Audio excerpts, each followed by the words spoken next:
I have some great news. The most highly requested 5th edition Dungeons & Dragons subclass mod is now available in Baldur's Gate 3's mod manager with the Drake Warden Ranger made by Sumer Dagnoth here. This has been added to the 5e Ranger subclass combined mod now with the Drake Warden.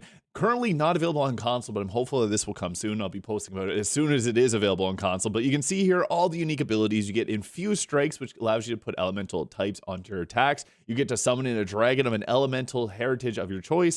It also comes with Dragon Breath, so you can fly and use your Drake as a mount. I'll be breaking out all of that in this video. Now, this mod is similar to the one that's on Nexus mod, also made by Sumer Dagnoth, but there's one difference that the Drake doesn't actually end up sharing your initiative, which is just a constraint of not having the script extender functionality, but it works amazing either way if you're downloading from Nexus or Mod.io.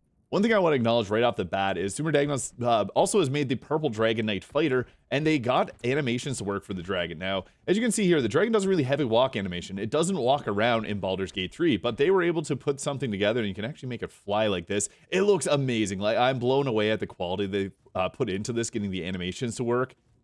So the dragon itself gets the ability to bite, and you get to choose between 5 different elemental types, which will add additional damage onto those bites. They also get the Drake's Breath here, and you can choose the type of elemental damage that you want to do with the breath. And these all come with their own VFX here. It looks really cool. So yeah, if we want to do a fire breath from our poison dragon, that's possible.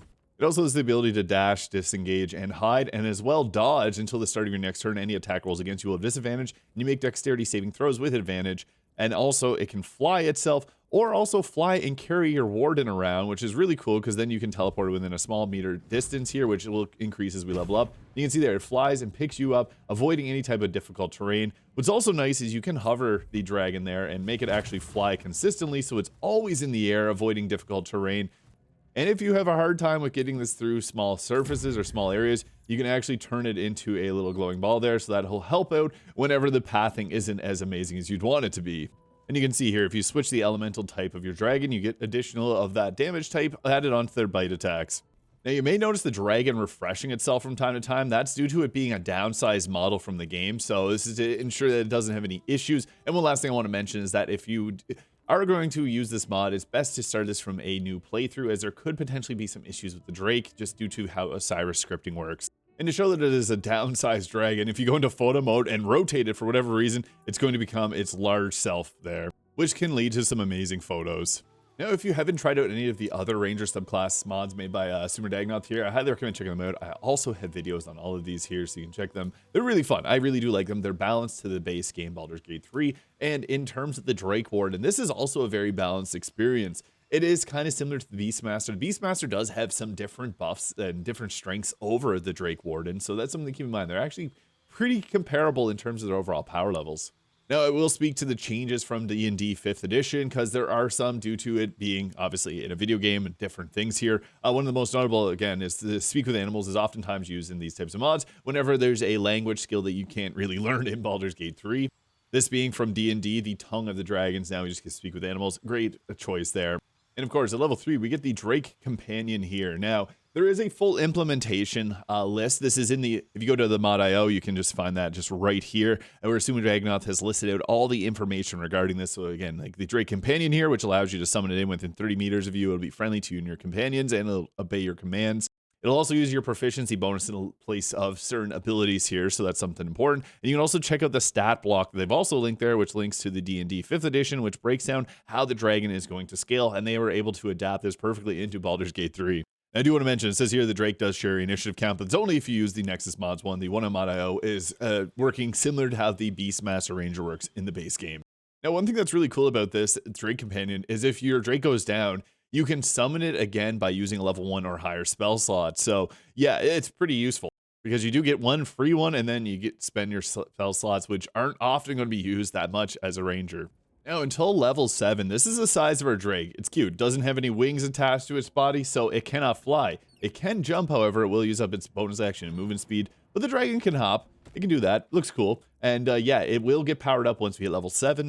With the bond of Fang and Scale, the bond between you and your Drake companion grows stronger. So your Drake is now medium and can fly. Your Drake's natural weapons deal an additional 1d6 of the chosen dragon essence type, so that whatever elemental damage type that you choose for the dragon, you can really choose whatever. It's great because this allows you to match it to certain fights that you're going into. And when your Drake is summoned, you gain resistance to the damage type chosen for the Drake's Draconic Essence.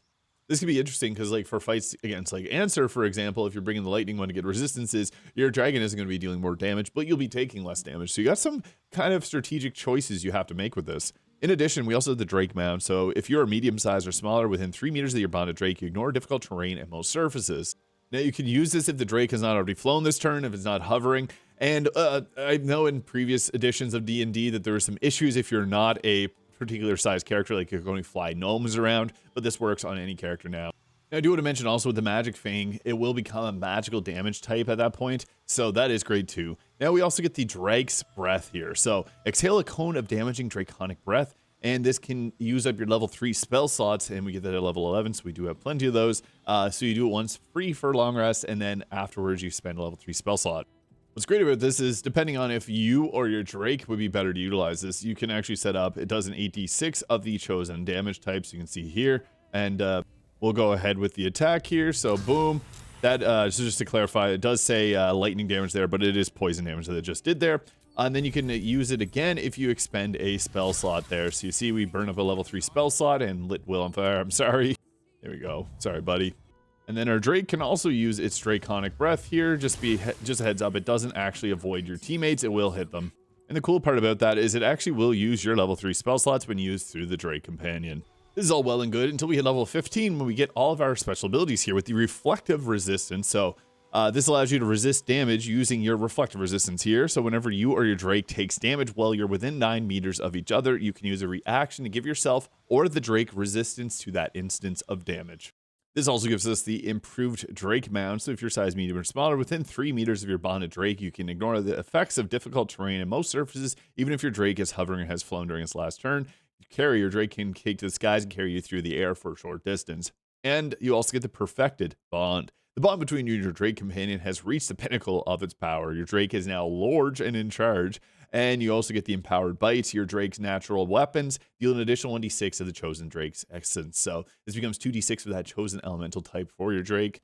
And what's cool about the Drake is whenever you level up, it actually will spawn your dragon in and make him larger. It continues to get health as you level up till we hit level 20, where it will get a maximum of 105. You can use like things Aid, Hero's Feast spells on it to give itself even further health. But I find that this is great. It also has the ability, again, to be able to fly and carry you at this level, which I think looks awesome when you do it. This is kind of similar to the Purple Dragon Knight Fighter, so I highly recommend checking both of these mods out. Having a red dragon would be perfect for a Lae'zel playthrough, and it's just a really fun class mod in general. Also want to give a shout out to Celeste, Halo Master 481, Incognito Burrito, the Cerulean Witch, and Ninjoma for their help in this mod. And this mod is definitely worth checking out, so I highly recommend it. The Drake Warden Ranger now available in Baldur's Gate 3's Mod Manager. Let me know your thoughts in the comments. Hit the subscribe button below if you enjoyed. Hope you have a great day, and we'll catch you all in the next video.